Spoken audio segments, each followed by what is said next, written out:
Room পরিষ্কার করতে গিয়ে আমার সাথে যে এই ঘটনাটা ঘটবে সেটা আমি স্বপ্নেও ভাবিনি। সো হ্যালো এভরিওয়ান, আমি মাহি আবার একটা ব্লগ ভিডিও নিয়ে চলে আসলাম। আজকের ব্লগ ভিডিওটা শুরু করলাম আমার রুম থেকে। এই হলো আমার ছোট্টখাট্ট রুম, আর এই রুমটাই আজকে আমি ভালো করে ক্লিন করব। অনেকদিন পরই এবারে করছি, অনেকদিন আগেই করেছিলাম। আমি আমার জানালার পর্দাগুলো খুলে নিয়ে আর সমস্ত পুতুলগুলো সাইড করে রেখেছিলাম। আজকে আমি রুম পরিষ্কার করতে করতেই সারাদিন পার করে দিয়েছিলাম। আজকে রুম পরিষ্কার করা শুরু করেছিলাম ওই 11টা 20 করে, আর শেষ হয়েছে 4টে 30-এ। রুম পরিষ্কার করতে করতেই আমার এত সময় পার হয়ে যায়নি। আমার আজকে অনেকগুলো কাচাকুচি ছিল, এর ফাঁকে গিয়ে আমি কেচে ছাদে মিলে দিয়ে এসেছিলাম। তারপরে দুপুরের খাবারও খেয়েছি, তারপর আবার পরিষ্কার করার কাজে লেগে পড়েছিলাম।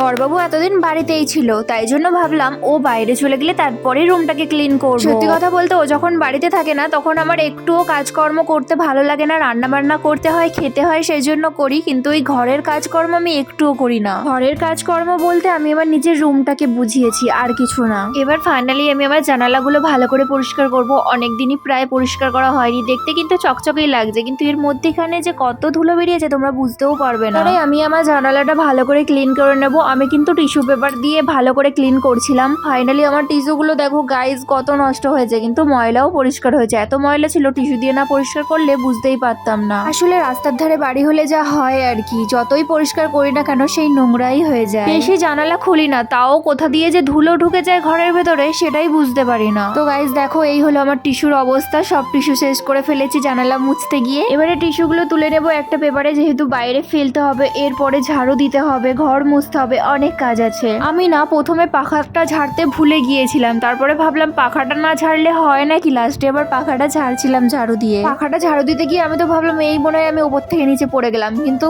ঠাকুরের কৃপায় পড়িনি, পাখা ঝাড়ু দিয়েছি ভালো করে। ফাইনালি আর কোনো ভিডিওর এন্ট্রি নেওয়া হয়নি। এবারে আমার রুম গোছানো পুরোপুরি কমপ্লিট হয়ে গেছিল, তারপরে তোমাদের সাথে ভিডিওটা শেয়ার করছি। এই হলো আমার ছোট্টখাট্ট রুম। কেমন লাগছে অবশ্যই জানিও। আজকে একটু অন্যরকম চেঞ্জ করেছি। কি চেঞ্জ করেছি যারা আমার ভিডিও রেগুলার দেখো তারা বুঝতে পারবে। এটাই আমার শখের রুম, এর ভেতরেই আমি 24 ঘন্টা ঘোরাফেরা করি, সুন্দরভাবে সাজিয়ে রাখি। আর সত্যি কথা বলতে গেলে সুন্দরভাবে সাজিয়ে না রাখলে আমার একটুও ভালো লাগে না, কেন জানি না। শুধু আমার রুম না, আমি যেখানে থাকি নিচেতেও যদি বিছানা না পরিষ্কার হয় আমার শুতে ইচ্ছা করে না। মোট কথা আমি নোংরা পছন্দ করি না, নোংরা থাকলে আমার একটুও ভালো লাগে না, তাই জন্য আমি পরিষ্কার পরিচ্ছন্ন রাখতে ভালোবাসি। আর যেই জায়গাটায় আমি ঘুমাই বা যেই জায়গাটায় আমি শোবো সেই জায়গাটা পরিষ্কার না করলে আবার হয় নাকি। আজকের ভিডিওটা এই পর্যন্তই, টাটা।